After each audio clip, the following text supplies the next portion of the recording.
চলো তবে দেরি না করে শুরু করা যাক। আপনারা আমাকে যে ভোটটা দেবেন ওটা আমি ধার হিসাবে নিয়ে আগামী 5 বছর নিজের কাজের মাধ্যমে ওটা সুদে আসলে আপনাদেরকে মেটানোর চেষ্টা করব। বাহ কি বাত হ্যাঁ। প্রথম কথা হলো তোর এত কনফিডেন্স লেভেল আসছে কোথা থেকে রে ভাই? তোরা যা কাজ করছিস তারপরেও কি তোর মনে হয় যে পাবলিক তোদের ভোট দেবে? আবার বলছিস আগামী 5 বছরের মধ্যে কাজের মাধ্যমে সুদে আসলে মিটিয়ে দেওয়ার চেষ্টা করবি। বলছি ভাই তোরা যা চুরি ডাকাতি করেছিস আগামী 5 বছর কেন তোদের সারা জীবন সময় দিলেও তোরা সুদে আসলে মিটিয়ে দিতে পারবি না। সঠিক বলেছেন। তবে আর একটা কথা শুনে রাখ, এই যে বলছিস আগামী 5 বছরের মধ্যে কাজের মাধ্যমে সুদে আসলে মিটিয়ে দেওয়ার চেষ্টা করবি, এই যে সাধারণ জনগণ যে তোদেরকে ভোট দিয়ে গত 12-14 বছর ধরে জিতিয়ে রেখেছে, তা এত বছর ধরে তোরা কি করছিলি? ঘোড়ার ঘাস কাটছিলি? গজব বেইজ্জতি। এত কিছু করার পরেও পাবলিক যদি তোদের ভোট দেয় তাহলে আমার আর কিছু বলার নেই। তবে বিশ্বাস কর ভাই, তোরা যদি আরো 5 বছর টিকে থাকিস এই রাজ্যে তাহলে পশ্চিম বাংলা আর পশ্চিম বাংলা থাকবে না, এটা বাংলাদেশ হয়ে যাবে। নিঃসন্দেহে তুই ঠিক কথা বলেছিস।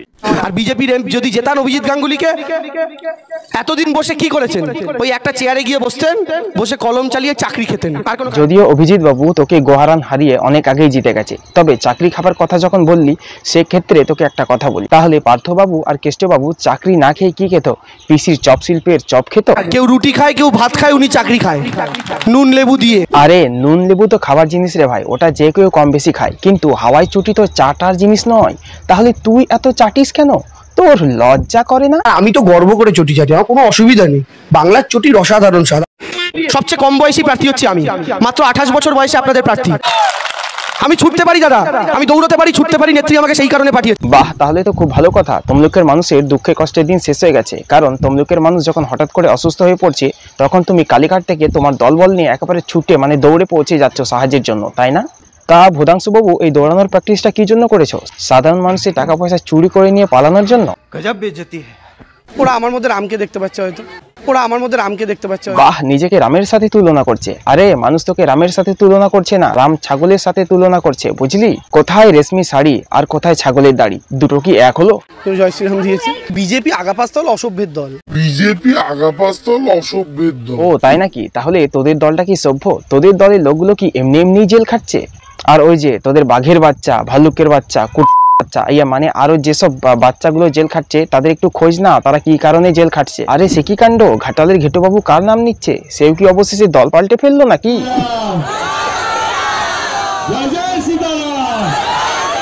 আরে থাক থাক থাক দেববাবু, চটি পিসি শুনতে পেলে আবার বলবে আমার দলের লোকেরাই আমাকে গালাগালি করছে। না জয় শ্রীরাম নামটা নিলে উনি আবার বলেন নাকি উনাকে গালাগালি করা হচ্ছে। আর তাছাড়া উনি যেসব কাজ করছেন পাবলিকের কাছ থেকে গালাগালি ছাড়া আর অন্য কিছু আশা করতে পারেন না। ये बड़ी अच्छी बात कही आप। বলছি ও পিসি, কোথায় গেলে গো? এখন তো দেখছি তোমার দলের লোকেরাও জয় শ্রীরাম বলছে, আবার গেরুয়া পোশাকও পরেছে, তাহলে এদেরকে তুমি কি বলবে? আরে গেরুয়া তো সাধুরা পড়বে, তোরা তো সাধু নয়, তোরা তো জোর। বলছি পিসি, এই যে তোমরা সাধারণ মানুষের সাথে 2 নম্বরই করছো, দিনের পর দিন মিথ্যা প্রতিশ্রুতি দিচ্ছ, গরিবের টাকা পয়সা চুরি করছো, এত কিছু খারাপ এবং নোংরামো কাজ করছো, তারপরেও তোমাদের লজ্জা করে না? আমরা লজ্জিত হয়ে যাই কখনো কখনো, আমরা লজ্জিত হয়ে যাই কখনো কখনো। আমি বিশ্বাস করি না, আমি বিশ্বাস করি না। ওরে বাবা, পিসি তাহলে আবার লজ্জাও আছে নাকি? আরে হেট, উনার কোনো লজ্জা নেই, উনি নিশ্চয়ই আমাদের সাথে মজা করছেন। পিসি পিসি বলো না, তোমার সত্যিই কি লজ্জা আছে? আমার কোনো লজ্জা নেই, আমার কোনো লজ্জা নেই। এই গান মেরেছে, সে কি বললে গো পিসি? আর তাছাড়া তোমার যে লজ্জা নেই সেটা সারা পশ্চিমবঙ্গের মানুষ ভালো করেই জানে, আর অত ঢাকঢোল পিটিয়ে বলারও কোনো দরকার নেই। আচ্ছা ঠিক আছে। দেখো ভাই লোক, এই চটি পিসির দলবল কখনো জয় শ্রীরাম বলে, আবার মন্দিরে পুজো দিতে যায়, আবার কখনো ইসলাম ধর্মের মতো টুপি পরে নামাজও পড়তে যায়, আবার কখনো কখনো রমজানও পালন করে। তবে এগুলোর কোনোটাই কিন্তু ধর্মের প্রতি শ্রদ্ধা ও ভালোবাসা ভক্তি দেখানোর জন্য নয়, এগুলো কিন্তু সবটাই ভোট লোটার জন্য, বুঝলে? আমি আমার ভগবানকে যদি পুজো করি, আমি যদি কোনো ঠাকুরকে মানি, আমি যদি কোনো ভগবানকে পুজো করি, আমি যদি ঠাকুরকে মানি, তাহলে সেখানে বাধ্যকতার কিছু নেই। হ্যাঁ, এই কথা তুমি নিঃসন্দেহে ঠিক বলেছো, তবে তোমার ওই চটি পিসিকে একটু বোঝাও, কারণ ভগবান শ্রী রামের নাম নিলে উনি বলেন উনাকে নাকি গালাগালি করা হচ্ছে। ঠিক বলেছো। ওরে বাবা, এ আমি কোন ভদ্র মহিলাকে দেখলাম? যদিও উনি কথাবার্তার দিক দিয়ে ভদ্র মহিলা নন, তারপরেও ভদ্রতার খাতিরে আমাকে ভদ্র মহিলা বলে সম্বোধন দিতে হচ্ছে। তবে ভিডিওটা আরেকবার ব্যাক করো তো, দেখি ভদ্র মহিলার মুখখানা। ওরে বাবা, এ তো লাগাও সায়নী। ভাই লোক, আমি শুধু ভাবছি সায়নী, রচনা, মিমি, নুসরত এরা চুনুপুটিগুলো ভোটের আগে কত কিছু প্রতিশ্রুতি দিয়েছিল যে জিতলে সাধারণ মানুষের জন্য কত কি করবে, কিন্তু আজ দেখো তাদের কোনো পাত্তাই পাওয়া যায় না। কোথায় গেল তারা সেসব? নাকি চপ শিল্প উন্নয়নের জন্য বিদেশে চপ শিল্পের উপর পিএইচডি করতে গেছে? ভাই লোক, তোমাদের কি কারো জানা আছে এরা কোথায় গেল? কারণ ভোটের আগে তো একেবারে বাড়ি বাড়ি, দরজায় দরজায়, ঘরের ভেতরে, পায়খানা বাথরুমে ঢুকে যাচ্ছিল সাধারণ মানুষকে সাহায্য এবং কাজের জন্য। আর এখন কোথায় চলে গেল এরা? কারো কি জানা আছে? তবে ভাই লোক, সায়নী, রচনা, মিমি, নুসরত এরা কিন্তু ভোটে জেতার পরও সাধারণ মানুষের কোনো কাজেই আসলো না।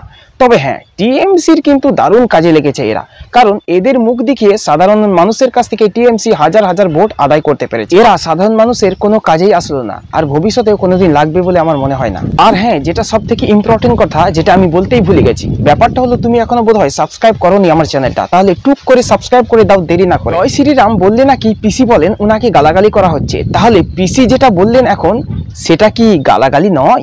বলছি আমি 7 টাকা বাড়িয়েছি, বলো তোমার 7 টাকা বাড়ানোর দরকার নেই, বলো তোমার 7 টাকা বাড়ানোর দরকার নেই। বাহ, কি সুন্দর মুখের ভাষা আমাদের মাননীয় মুখ্যমন্ত্রীর। উনাকে অনেকে ভালোবেসে পিসি বলে, কেউ বলে দিদি, কেউ বা মা বলে, অর্থাৎ মা মাটি মানুষ। একবার ভালো করে ভেবে আমাকে বলো তো ভাই লোক, তোমরা যাকে মা, পিসি বা দিদি বলে ভালোবেসে সম্বোধন করো, তার মুখ থেকে কি এই ধরনের গালাগালির আশা করো? নিশ্চয় না, তাই না? তাহলে যাকে তাকে পিসি, দিদি, মা বলে সম্বোধন করে নিজের পিসি, দিদি বা জন্মদাত্রী মাকে অপমান বা ছোট করবেন না। নিঃসন্দেহে তুই ঠিক কথা বলেছিস। আর হ্যাঁ ভাই লোক, এবার সাবস্ক্রাইবটা করে দাও, না হলে এই ধরনের ভিডিও মিস করবে যে। আর ভিডিওটা কেমন লাগলো অবশ্যই কমেন্টে জানিও। তবে আজকের মতো বিদায় নিচ্ছি, খুব শীঘ্রই ফিরে আসবো আবার একটা নতুন ভিডিও নিয়ে। ততক্ষণে তোমরা ভালো থেকো, বাই বাই।